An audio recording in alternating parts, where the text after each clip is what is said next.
Airport security footage never showed what really happened near Gate 47. That afternoon, a 34-year-old Mafia boss moved through the terminal completely unnoticed. He expected crowds, noise, strangers passing without meaning. Instead, he noticed a 20-year-old woman walking beside a man who kept a firm grip on her pace. Her neck was locked in a cervical orthopedic collar. A small cut marked the side of her face. She walked carefully, too carefully. As she passed him, she didn't stop. She didn't speak. She only lifted her hand for half a second and made a silent signal. No one else saw it. But he did. And in that instant, he knew the truth was far worse than it appeared. Grayson Wolfe didn't believe in coincidences. He believed in patterns, in the weight of a glance, in the space between words where truth lived and lies died. At 34, he had learned to read danger the way other men read newspapers, quickly, accurately, without emotion clouding judgment. The terminal at Chicago O'Hare hummed with its usual chaos. Families reuniting, business travelers checking watches, children crying, announcements echoing through spaces too large to feel human. Grayson moved through it all like smoke. Black jacket, simple watch, no jewelry, no flash, nothing that screamed wealth or power or the kind of influence that could make entire city blocks go quiet with a single phone call. To everyone around him, he was just another traveler, a businessman maybe, someone heading home after meetings that didn't matter. No one looked twice. That was exactly how he preferred it. He'd been in Detroit for 3 days, business that required his physical presence, the kind of negotiations where video calls and intermediaries weren't enough, where men needed to look each other in the eye and understand exactly what failure would cost. Now he was heading back to New York, back to the empire he'd built in shadows, back to the family that answered only to him. He sat in the gate area, laptop open but ignored. His attention wandered across faces, movements, the rhythm of the crowd. Old habits. Even here, miles from his territory, he couldn't stop himself from observing. From cataloging threats that probably didn't exist. From reading rooms the way some people read books. That's when he saw her. A young woman, early 20s maybe, pale skin, dark hair pulled back in a ponytail that looked hastily done. She wore jeans and an oversized sweatshirt that swallowed her frame, and a rigid white cervical collar around her neck. She moved slowly, carefully, like someone who had learned that sudden movements brought consequences. A man walked beside her, tall, mid-40s, well-dressed in the way that suggested he spent money on looking trustworthy. Polo shirt, khaki pants, a leather bag slung over one shoulder. He kept one hand on her elbow, guiding her, or controlling her. Grayson's eyes narrowed. The man said something. The woman nodded. She didn't smile, didn't speak, just nodded with the mechanical precision of someone performing an expected response. They sat 3 rows away from Grayson. The man pulled out his phone, scrolled through emails with the casual distraction of someone comfortable in their surroundings. The woman sat perfectly still, her hands folded in her lap, her eyes fixed on nothing, her breathing so controlled it barely moved the fabric of her sweatshirt. Grayson watched the side of her face. A small cut ran along her left cheekbone. Recent. The kind of injury that came from impact, not accident. The edges were clean, healing, but still visible beneath a thin layer of concealer that didn't quite match her skin tone. She wore no makeup otherwise. Her nails were short, unpainted, one thumbnail picked at the cuticle of her opposite hand. A nervous habit, unconscious, repetitive. The man glanced at her. She immediately stopped. Grayson felt something cold settle in his chest. Recognition, not of the woman, not of the man, but of the dynamic between them. He'd seen it before, in different forms, different contexts, different victims, the shape of fear disguised as compliance, the performance of normalcy over a foundation of terror. Most people in that terminal saw a father and daughter, maybe an uncle and niece, a caretaker helping someone recently injured. That's what it was supposed to look like. That's what made it perfect, because monsters didn't wear signs. They wore polo shirts and patient smiles and the kind of practiced concern that made strangers look away, satisfied that everything was exactly as it should be. But Grayson Wolfe had spent 15 years learning to see past surfaces, and what he saw now made his jaw tighten. The boarding announcement crackled through the speakers. Flight 2847 to LaGuardia, now boarding Group 1. The man stood, gestured to the woman. She rose immediately, fluidly, like someone accustomed to following commands without hesitation. They joined the line. Grayson remained seated. He told himself it wasn't his concern. This wasn't his city. These weren't his people. He had no jurisdiction here, no responsibility. The smart move was to board his flight and forget what he'd seen. But smart had never been the same as right. He watched them move through the line. The man presented both boarding passes. The gate agent smiled, scanned them, nodded them through. Completely routine. Grayson stood, grabbed his bag, and got in line 6 people behind them. The flight was half empty, middle of the day, middle of the week, the kind of flight that attracted business travelers and people visiting family, who couldn't afford peak prices. Grayson's seat was in first class. Row 3, window. The woman and the man were in economy. Row 17. He saw them as he boarded.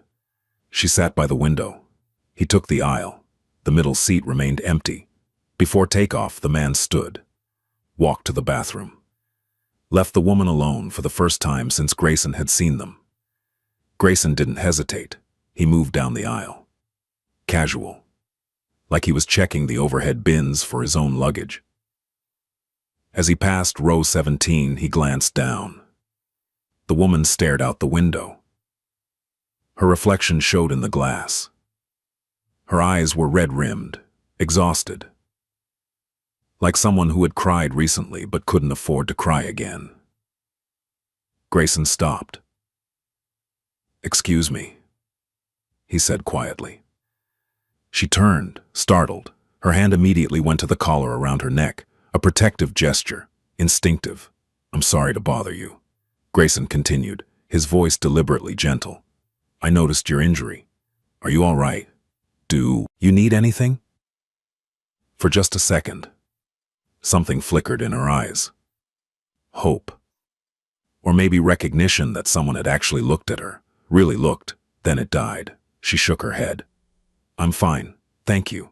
Her voice was soft, practiced, the kind of answer that had been rehearsed until it sounded natural. "The man you're with," Grayson said carefully, "is he?" "My uncle." The response came too quickly, too smooth. "He's helping me get home after a car accident. I'm fine, really." Grayson studied her face. She held his gaze, steady, convincing, almost. But her left hand, hidden below the armrest, where the man wouldn't see when he returned, trembled against her thigh. "All right," Grayson said. He smiled, polite, unthreatening. "I hope you feel better soon." He turned to walk away. That's when it happened. Her hand lifted, just slightly, just for half a second, palm flat, thumb tucked, 4 fingers extended, and pressed together, then lowered immediately back to her lap. The signal. Grayson's blood went cold. He knew that gesture. It had been created years ago. Spread through social media, designed as a silent way for people in danger to ask for help without their abuser knowing. A last resort. A plea that said, "I need help and I cannot speak." He kept walking, didn't react, didn't turn back. But his mind was already racing. The man returned to his seat 30 seconds later. Grayson sat in first class, staring at the seat back in front of him. He could call the flight attendant, report a suspicion. But what would he say? That a woman denied being in danger? That her uncle seemed controlling? That she made a hand gesture that might mean something or might mean nothing? Airport security would ask questions. The man would have answers. Identification, boarding passes. A story that held together under scrutiny. And the woman would deny everything. She'd already proven that.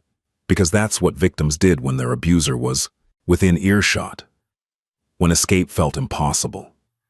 When the consequences of speaking were worse than the situation they were already in. Grayson knew this. Not from theory, from memory. 7 years ago, Grayson had failed someone. Her name was Isabella, 22 years old, working in one of his legitimate businesses, a restaurant his family owned in Brooklyn. She'd come to work with bruises, explanations that didn't quite fit. a boyfriend who picked her up every night and watched through the window while she closed out her register. Grayson had noticed. He'd asked if she needed help. She'd said no. Said everything was fine. Said her boyfriend was just protective because he loved her. Grayson had believed her, or maybe he'd just wanted to believe her because it was easier than getting involved in something messy and complicated and outside the clean boundaries of his criminal empire. 3 weeks later, she was dead.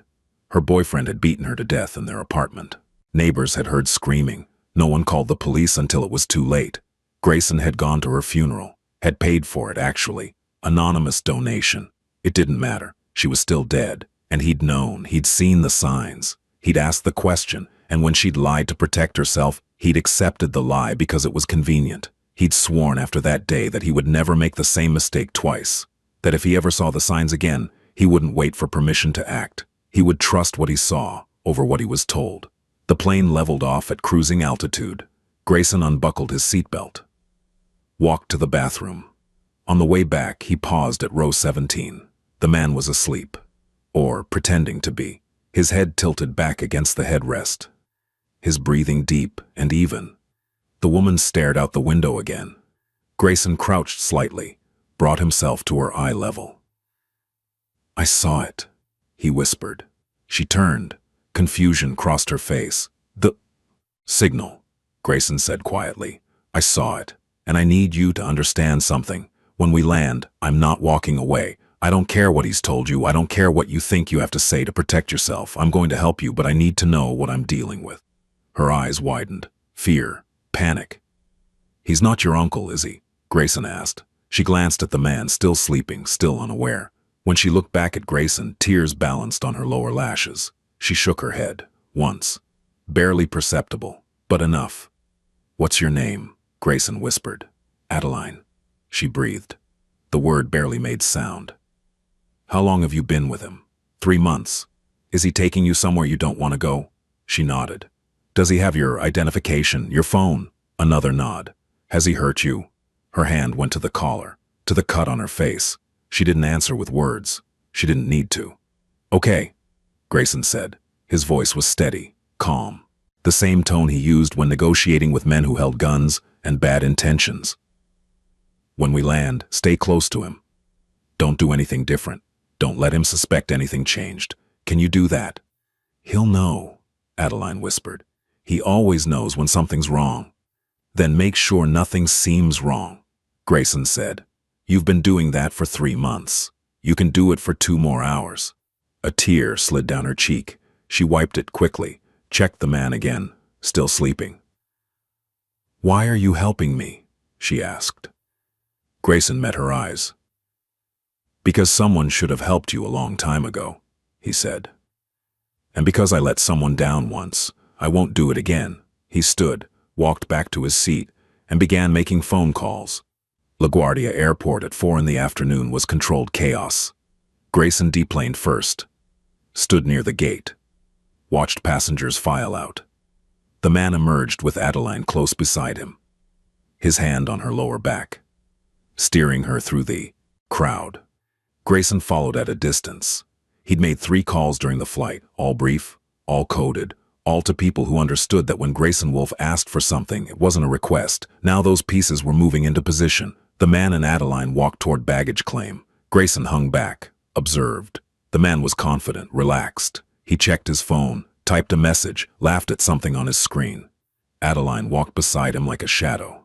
Present, but not really there. They collected 1 bag. Just one. A large black suitcase that the man handled himself. Then they headed toward ground transportation. Grayson followed. Outside, the afternoon sun cut sharp angles across the pavement. Cars honked. Taxis jockeyed for position. People shouted into phones and dragged luggage and searched for rideshare vehicles. The man led Adeline toward the taxi line. That's when Grayson's phone buzzed. A text from Wyatt, one of his most trusted men. In position. Black SUV. Second in taxi queue. Grayson typed back. "Wait for my signal." He watched the man and Adeline get into a yellow cab, regular city taxi, nothing unusual. The driver pulled away from the curb. Wyatt's SUV followed. and Grayson got into the vehicle that had been waiting for him since before the plane landed. A dark sedan, tinted windows, driver who asked no questions. "Follow the SUV," Grayson said. The driver nodded, and they disappeared into New York traffic. The taxi drove for 23 minutes, through Queens, past neighborhoods that gradually shifted from commercial to residential, from crowded to quiet, from watched to forgotten. The taxi stopped in front of a narrow house on a street that had seen better decades. Paint peeling, chain link fence, small yard overgrown with weeds. The kind of place no one paid attention to. Perfect for someone who wanted to stay invisible. The man paid the driver, got out, pulled Adeline out behind him, retrieved the suitcase from the trunk. They walked up 3 cracked concrete steps. The man unlocked the door. They went inside.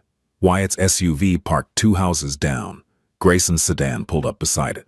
Grayson got out, joined Wyatt in the SUV. "How many ways in?" Grayson asked. "Front door, back door through the kitchen, 2 first-floor windows, 3 second floor." Wyatt was efficient, thorough. He'd been doing this work for 12 years. "No alarm system I can see. Locks are standard residential, nothing reinforced." "Neighbors?" "Left side is empty. For sale sign out front. Right side is an elderly couple, probably deaf, and don't care. Across the street is a rental, multiple families. Nobody's going to call the police about anything short of gunfire." Grayson nodded. "Who is he?" Wyatt handed over a tablet. A file was already open. Photo, details, background. "Ronan Vance, 43, no criminal record, works in insurance claims, lives in Ohio, divorced, 1 daughter, age 17, living with the ex-wife." Grayson scrolled through the file. "Joined several online groups in the past year." Wyatt continued. "Forums about traditional relationships. Communities where men share strategies for finding compliant partners.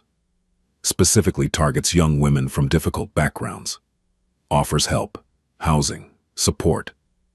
Then isolates them." "How did he get Adeline?" Grayson asked. "She was couch surfing in Cleveland, posted on social media about needing a place to stay after aging out of foster care. He saw the post, messaged her, offered her a room, no strings attached," he said. Grayson's jaw tightened. "How long before the strings appeared?" "Less than a week," Wyatt said quietly. "We tracked his phone, messaged his buddies online, bragged about having her trained within 10 days. The caller isn't from a car accident. He choked her 2 weeks ago when she tried to use a phone he didn't know she had." Silence filled the SUV. Cold. Heavy. The kind of silence that came before violence. "Where's he taking her?" Grayson asked.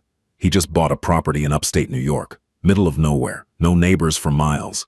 Told her he's moving them somewhere safe, where they can start a real life together. She'll never be seen again."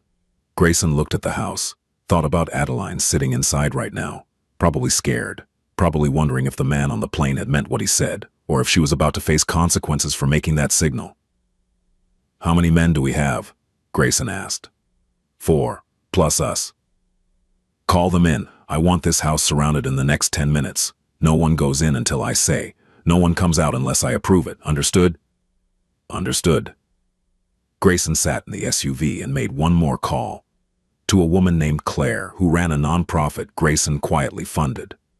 An organization that specialized in extracting domestic violence victims from situations where traditional law enforcement either couldn't or wouldn't help. "I need a placement," Grayson said when Claire answered. "Tonight, young woman, early 20s, no family, no resources, severe trauma. She's going to need medical care, legal support, and a safe place to stay while she figures out her next move." "How severe are we talking?" Claire's voice was steady, professional. She'd done this work for 15 years. Nothing shocked her anymore. "Strangulation injury, facial trauma, probable psychological abuse. He had full control of her identification and communication. She's been isolated for months." Claire was silent for a moment, then. "I have a bed, private facility, upstate, medical staff on site, trauma counselors, Legal team. She can stay as long as she needs. No cost, no questions. Good, Grayson said. I'll have her there by midnight. Grayson, Claire said carefully. Is this going to be a situation I need to prepare for legally? Everything will be handled through proper channels, Grayson said, which wasn't exactly an answer. That's not what I asked. Grayson smiled without humor. Ronan Vance is going to have a very bad night, but he's going to survive it. And when it's over, he's going to have some choices to make about his future. I suspect he'll make the smart ones. Will there be evidence? Claire asked. Of what? Grayson. Claire. She sighed. Fine. I'll have the room ready. Send her with an escort, someone she can trust. Already arranged. Grayson paused. Thank you. Just bring her home, Claire said, and hung up. Inside the house, Adeline sat on a worn couch that smelled like mildew and years of neglect. Ronan moved through the rooms, checking locks, closing curtains, turning on lights. We'll stay here tonight, he said. His voice carried that false warmth, the performance of kindness. Rest up. Then tomorrow morning we drive north, our new place. You're going to love it, Adeline. It's quiet, private, just us, no distractions. Adeline nodded. She'd learned in 3 months that agreeing was safer than questioning, that compliance bought time, that Ronan's patience was a thin membrane stretched over rage that could rupture with the slightest pressure. He sat beside her, ran his hand along her arm. She didn't flinch, didn't pull away. Another lesson learned. You did good today, Ronan said. On the plane, very calm, very natural. I'm proud of you. Thank you, Adeline whispered.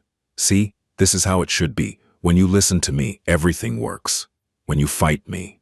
His hand moved to her collar, applied the smallest amount of pressure, a reminder. Things get difficult. Adeline closed her eyes, tried to remember what the man on the plane had looked like, his voice, his promise. When we land, I'm not walking away. But they'd landed hours ago, and she was still here, still trapped, still pretending that this was a life worth living. I'm going to make us dinner, Ronan said. He stood, kissed the top of her head. You stay here. Rest. Don't go near the windows.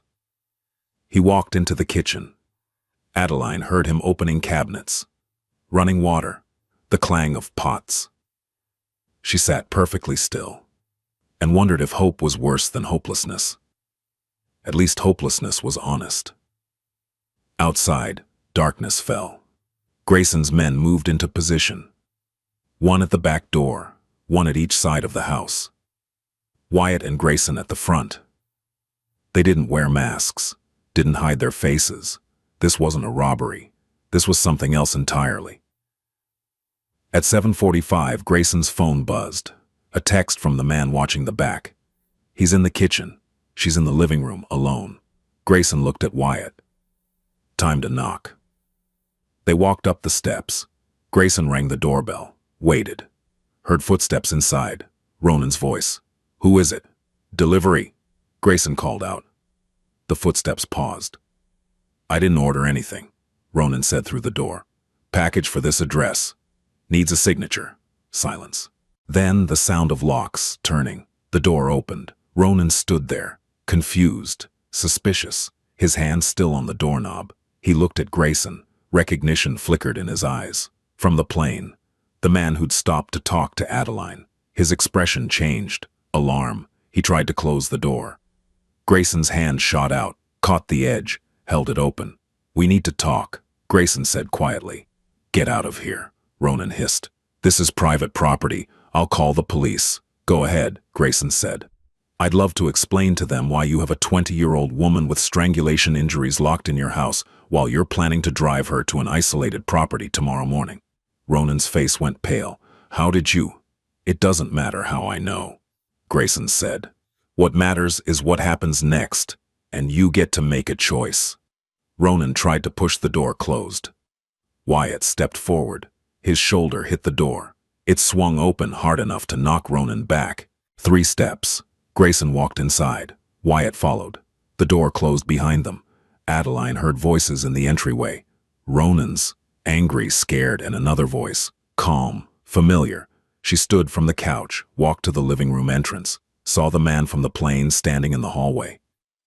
Another man beside him, larger, dangerous looking. Ronan backed against the wall. "You can't just break into someone's home," Ronan said. His voice cracked. "This is illegal. You'll what?" Grayson asked. He didn't raise his voice. Didn't need to. "Call the police, please. Do it. Let's see how that conversation goes." Ronan's eyes darted to Adeline. She stood frozen. Grayson looked at her. His expression softened immediately. "Adeline," he said gently. "Are you hurt? Right now, are you hurt?" She shook her head. "Good," Grayson said. "I need you to do something for me. I need you to go upstairs. Find a room with a door that locks. Go inside, lock it, and don't come out until I personally tell you it's safe. Can you do that?" Adeline looked at Ronan. His face had gone from pale to red. Fury building. The kind of rage she'd seen before. "You don't tell her what to do," Ronan said. "She's mine. She stays here. She's not yours," Grayson said, each word precise, cold. "She's never been yours. She's a human being you manipulated and abused, and that ends tonight." "Adeline," Ronan snapped, "get over here, now." Adeline didn't move. For the first time in 3 months, she didn't obey an order from Ronan Vance. Grayson saw the shift in her posture, the tiny spark of defiance. "Upstairs," he said again. "Lock the door." Adeline walked to the stairs. Ronan lunged toward her. Wyatt stepped between them. His hand landed on Ronan's chest, pushed him back against the wall with enough force to knock the air from his lungs. "Don't," Wyatt said quietly. Adeline ran upstairs. Grayson heard a door close, a lock turn. Good. He turned his full attention to Ronan. "Here's what's going to happen," Grayson said. He walked further into the living room, looked around, saw the signs everywhere. No personal items belonging to Adeline. No photos, no belongings except what Ronan allowed. A prison disguised as a home. "You're going to sit down," Grayson continued. "You're going to listen, and you're going to make the smartest decision of your miserable life." "I don't have to listen to anything," Ronan said, but his voice shook. "You have no authority here." Grayson smiled. "Authority is an interesting word. See, you're right, I'm not a police officer, not FBI, not any kind of law enforcement. I don't have a badge or a warrant or any legal standing whatsoever." He sat in the chair across from the couch. Gestured for Ronan to sit. Ronan didn't move. Wyatt took a step forward. Ronan sat. "But here's the thing about authority," Grayson said. "Sometimes it has nothing to do with laws or badges. Sometimes authority is just the understanding between two people about who has power and who doesn't. And right now, in this room, I have all of it. You have none." "What do you want?" Ronan whispered. "I want you to understand your situation," Grayson said. "Right now, I know everything about you. Where you work, where you bank, your daughter's school schedule, your ex-wife's address, the online forums where you brag about abusing vulnerable women, the posts where you give advice to other predators about how to isolate victims." Ronan's eyes widened. "All of that information," Grayson continued, "is currently sitting in a folder on my phone. One button push, and it goes to law enforcement. Another button, and it goes to every person in your life. Your employer, your ex-wife, your daughter's school, the neighborhood watch, and whatever community you thought you were going to disappear to." "You're bluffing," Ronan said. Grayson pulled out his phone, opened a file, turned the screen toward Ronan. Screenshots of forum posts. Messages to other men, photos Ronan had taken of Adeline without her knowledge. Evidence of intent, of planning, of systematic abuse. Ronan's face crumbled. "I have witnesses who will testify that Adeline was coerced," Grayson said. "Medical experts who will examine her injuries and provide detailed reports. Forensic analysts who will tear apart your electronics and find every deleted message, every cleared browser history, every attempt to hide what you are." He leaned forward. "Or," Grayson said, "we do this another way." "What way?" Ronan's voice was barely audible. "You give me Adeline's identification, her social security card, any documents you took from her. You sign a statement saying she came here of her own free will and is leaving of her own free will. You provide the passwords to any accounts you made her create. You delete every photo, every video, every piece of information you have about her. Grayson's eyes went cold. And then you never speak. Her name, again, you never search for her, you never try to contact her, you forget she exists. And in return, I don't destroy your entire life. I don't send this evidence to the police. I don't tell your daughter what kind of man her father really is. Silence. Ronan sat there, trembling, his whole world collapsing. How do I know you won't send that information anyway? He finally asked. You don't, Grayson said simply. You just have to trust that I'm a man of my word, and that as long as you stay far away from Adeline and every other vulnerable woman you were planning to victimize, your secret stays buried. And if I say no? Ronan asked. Grayson stood. Then we moved to Plan B, he said, which involves a lot more pain for you and a lot less mercy from me. I've been polite so far, Ronan. I've used words. But I employ men who specialize in other forms of persuasion, men who are waiting outside right now, men who would consider it a privilege to spend time explaining to you why predators don't get to walk away without consequences. Wyatt cracked his knuckles. Ronan flinched. So, what's it going to be? Grayson asked. The smart choice, or the one that ends with you learning exactly how much pain a human body can endure before it breaks? 20 minutes later, Grayson had everything. Adeline's driver's license, her birth certificate, her social security card, all the documents Ronan had used to control her movement and identity. He'd also witnessed Ronan deleting every file related to Adeline, every photo, every message, and he'd recorded Ronan signing a statement confirming Adeline had been a guest in his home and was leaving voluntarily. It wouldn't hold up in court, but it didn't need to. It just needed to exist as insurance. One more thing, Grayson said. Ronan looked up. Defeated. Broken. You're going to check yourself into therapy, Grayson said. A specific therapist. One who specializes in working with men who have your particular problem. You'll attend sessions 3 times a week, for 2 years minimum, and every month I'll receive a report on your progress. And if I stop going, Ronan asked, then all that evidence I have goes public, Grayson said, and whatever life you've managed to salvage disappears. Ronan nodded slowly. Good, Grayson said. Wyatt, get him out of here. Take him to a hotel. Make sure he stays there tonight. Tomorrow he flies back to Ohio, without making any detours. Wyatt pulled Ronan to his feet, led him toward the door. Before they left, Grayson called out, Ronan. Ronan turned. If I ever hear your name associated with another woman, another victim, another attempt to do what you did to Adeline, Grayson let the sentence hang. There won't be a second conversation. Do you understand? Ronan nodded. Say it, Grayson ordered. I understand, Ronan whispered. Good. Wyatt took him outside. The door closed. Grayson stood alone in the silent house. He pulled out his phone, sent a text. She's safe, you can come down. A minute later, Adeline appeared at the top of the stairs. She descended slowly, still wearing the collar, still carrying the weight of 3 months in her movements. When she reached the bottom, she looked at Grayson. Is he gone? She asked. He's gone, Grayson confirmed, and he's never coming back. Adeline's legs gave out. She sat on the bottom step, put her face in her hands, and cried. Grayson sat beside her, didn't touch her, didn't speak, just sat, and let her cry. Sometimes the kindest thing you could do for someone was give them permission to fall apart.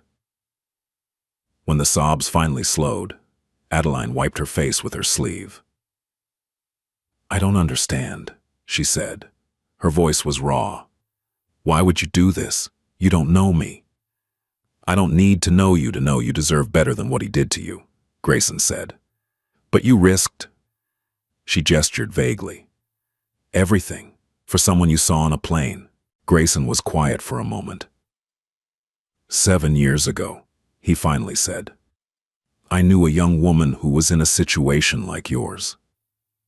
I saw the signs. I asked if she needed help. She said no, and I believed her because it was easier than getting involved.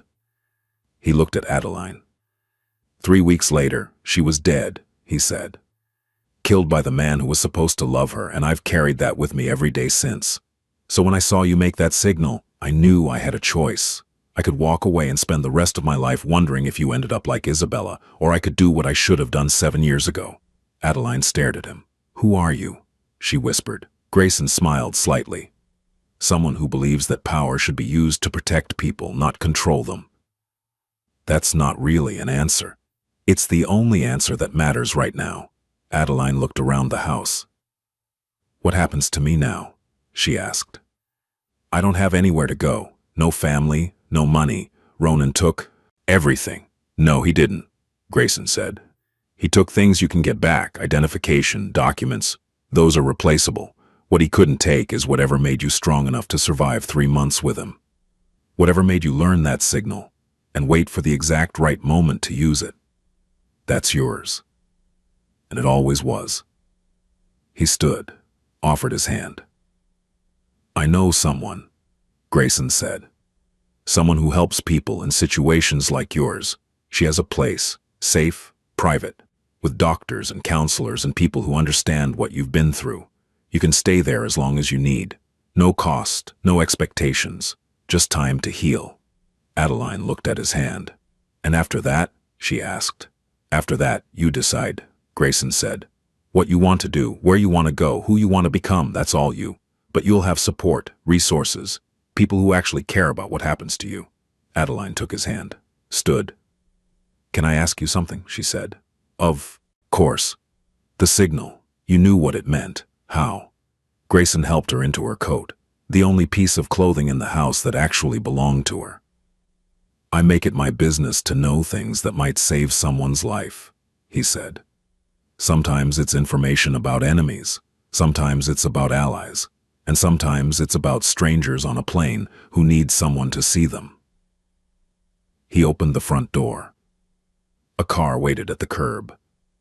Not the SUV, a different vehicle. Comfortable. Unmarked. A woman stood beside it. Adeline, Grayson said. This is Sarah. She works with Claire. She's going to drive you upstate. To the facility I mentioned. She'll stay with you tonight. Make sure you get settled. Answer any questions. Sarah smiled. Warm, genuine. The kind of smile that said, I've been where you are, and I understand. Hi, Adeline, Sarah said. Ready to get out of here? Adeline looked back at the house. At the prison that had pretended to be a home. Then, at Grayson. Thank you, she said. Her voice stronger now, steadier. I don't know how I'll ever repay you. You don't repay it, Grayson said. You just live. Really live. And maybe someday, if you see someone else who needs help, you remember what it felt like to have someone notice. And you do for them what I did for you. Adeline nodded, walked to the car. Sarah opened the door. Before getting in, Adeline turned one more time. What's your name? She asked. Your real name? Grayson smiled. Does it matter? It does to me. Grayson, he said. Grayson Wolfe. Thank you, Grayson Wolfe, Adeline said, for seeing me when everyone else looked away. She got in the car. Sarah closed the door. The vehicle pulled away from the curb. Grayson watched until the taillights disappeared around a corner. Then he pulled out his phone, made one final call. It's done, he said when Wyatt answered. Vance is at the hotel, guarded. He won't move until morning. Good. Make sure he gets ons. That flight. Then, I want eyes on him for the next 6 months. Any deviation from the plan, any attempt to contact Adeline, or anyone like her, I want to know immediately. Understood. And the house? Grayson looked at the building behind him. Burn it, he said. Literally? No, Grayson said. But I want it gutted. Every piece of furniture, every fixture, every trace of what happened here. Donate whatever's salvageable. Destroy the rest. Then put the property on the market. Whatever profit comes from the sale goes to Claire's nonprofit, anonymously. You're a complicated man, boss, Wyatt said. I'm a practical man, Grayson corrected. Letting buildings stand as monuments to suffering is wasteful.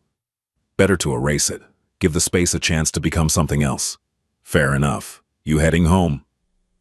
Grayson looked at his watch. 9:30.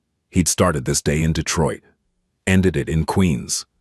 In between, he'd saved someone's life. Not with violence, not with the tools he usually used, just with attention and the willingness to act when action was necessary.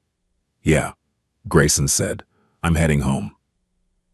3 months later, Grayson received a letter. It came through Claire's nonprofit. No return address, just a first name signed at the bottom. Adeline. He opened it in his office. Late afternoon, sun slanting through the windows of a building he owned in Manhattan. Far from airports and strangers and moments that changed everything. The letter was short. Dear Grayson, I'm writing this from a small apartment in Vermont. It's mine. Actually mine. I signed the lease myself, paid the deposit with money I earned from a job I got through Claire's network. I'm working at a bookstore. It's quiet, simple, exactly what I need right now. I had the collar removed last month.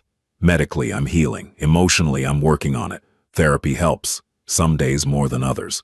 But I wanted you to know something. I'm alive, not just surviving, actually living. I wake up in the morning and make my own choices. I walk to work without looking over my shoulder. I laugh with my co-workers. I'm learning to trust again, slowly, but I'm learning. None of that would be possible if you hadn't seen me, really seen me, on that plane, in that moment. You asked me a question once. You asked why I made the signal if I didn't think anyone would recognize it. The truth is, I didn't think anyone would. I made it because I needed to believe that somewhere in the world, someone still cared enough to look for signs of suffering, even if that someone was never coming. But you did come, and you saved my life. I know you probably don't think of it that way. You probably saw it as just doing what needed to be done. But to me, you are the reason I'm sitting in this apartment right now, writing this letter, planning a future that actually feels possible. So thank you for seeing, for acting, for proving that there are still people in this world who choose to help instead of look away. I don't know if I'll ever see you again. Maybe that's not how this works. But I wanted you to know that you didn't fail someone this time. You saved them, and I'm going to spend the rest of my life making sure that choice you made mattered. With gratitude, Adeline Grayson set the letter down, looked out the window at the city below. Millions of people, all living lives he'd never know about, all carrying burdens he'd never see.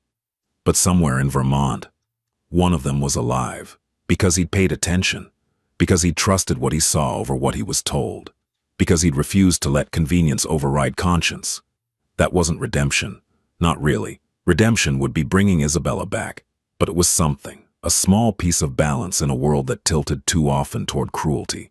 Grayson folded the letter carefully, put it in his desk drawer, locked it, and went back to work.